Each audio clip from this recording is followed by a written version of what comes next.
What's up, guys? Welcome back. I got another cross-country road trip coming up, and I got to drive through the desert at night. And as we discussed when I put the KC lights on, I'm afraid of the dark. So those did a good job of shooting out light far, but I want a little bit more off to the sides just in case a chupacabra or an ISIS tries to do something crazy. Who knows what's going to happen? Anyways, follow along. I picked up this kit from Rough Country, and I'm going to go ahead and install it for you real quick.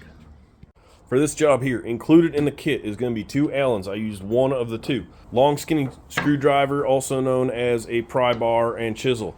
We have side cutters and Harbor Freight's finest zip ties. Needed a 10 and a pair of 14 wrenches.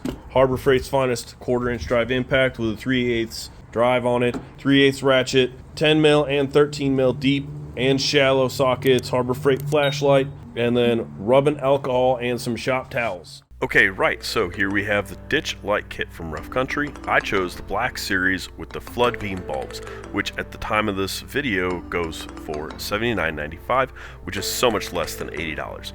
This is a sale price. Normally they go for $109.95.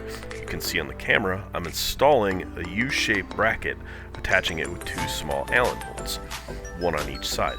Once I'm done with that, it's time to attach them to the brackets. Leave the 2 side bolts and single mounting bolt loose until the time being that you can adjust them to your desire later. My only criticism with this kit, the bolts that mount the light to the brackets are less than stellar. They are neither 1/2 inch nor 13 millimeter, as they are larger. However, a 9/16 and a 14 millimeter are too large. I suspect that they are a regular 1/2 inch or 13 with a coating on the hex, which makes them not fit with a regular wrench. Once the lights are mounted on the bracket, the next step is to loosen up the hood hinges so that you can easily slip the bracket between the hood bolts and the hood hinges. No big deal, righty-tighty, lefty-loosey. Bingo, bango, dodge, Durango. The instructions say to use 2 people, one to support the hood. Perhaps this is a necessary step if you haven't eaten your Wheaties or have the arms of a 12-year-old girl, but I found it to be unnecessary. Once the bracket's in place, tighten the 2 hood hinge bolts and ensure that you still have a good hood gap. Adjusting if not, repeat on the other side. I chose this kit as it seemed to be the best value for the money. I found 2 kits online which were just the brackets, and then could have sourced the lights separately. The obvious low-cost route would have been a 2x2 pod light, but instead I was very drawn to the KC Highlights pod lights. However, at $340 for the Flex Era 1s, $490 for the Flex Era 3s, and $650 for the Flex Era 4s, the price of these lights far outweighed their appearance and cool factor. With the RC cover, these lights are just cool enough. Okay, so for the wiring, which is most of y'all's weakness, I wired it basically the same way I wired up the KC daylighters. Positive to this bus bar, the ground goes to the ground terminal. It's all nicely loomed, wired, all that stuff in a harness. I tucked away the relay. I mounted it with a little 6 mil bolt and nut there. Mounted that to the inner fender, and then ran the switch on the driver's side along the factory harness here, you can see there. And then for the passenger side light, I just coiled up all the excess and shoved it down in the inner fender there. Along here, again coiled up the excess, and then ran the driver's side light up there, and then the switch wiring goes in there. Comes in underneath the dash by the fuse panel, along up into this switch here, right next to the KC lights.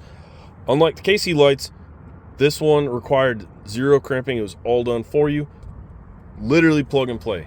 Y'all can't screw this up, even if you do very utilitarian wiring. Next thing we're gonna do is we're gonna test everything, make sure it all works. We're gonna test with the KC daylighters and with the ditch lights on at the same time. Make sure it all works. There we go, we got 1 bright boy, 2 and 3 bright boys, and the 4th bright boy. Last step is to go out in the desert and aim them. Okay, we're back out here, out in the desert. This is the low beams. This is the high beams. We're gonna go back to low beams. This is just the spotlights. And now is with the 2 ditch lights on. So seems like it works quite a bit better, even more than the 2 daylighters by themselves. Let's discuss for a minute how I aimed these lights. 2 Casey daylighters are aimed forward to provide maximum distance, essentially like shown in the picture. With the headlights off, I turned each of the ditch lights until the edges of the light beams met, as shown in the overlaid picture. This provided essentially 150 degrees of light in front of the truck. I could drive around at night off-road with the headlights off entirely, just using the 4 off-road lights by themselves. Okay, now that you've seen the install and how the lights work off-road, what do you think about the rough country kit? Was it a good buy? Or do you think that I should have gone with the cheaper kit with the brackets by themselves and the cheaper 2x2 cube lights? Or should I have gone with the more expensive and nicer Casey Highlights pod lights? Let me know down in the comments below. Again, low beams, high, spotlights, ditch lights. So now that the install is complete, I believe this was a good upgrade for the truck. Not only because of the nighttime driving through the desert, but I'll be moving to Iowa in the next few months, where there are plenty of deer that like to hang out on the side of the road looking for vehicles to jump in front of. When I was there last month, there was more than one time where I'd be driving to or from the shop in the dark.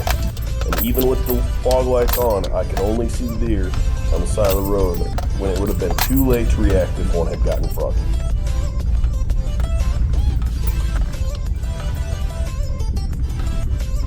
Okay, that's going to wrap up this video.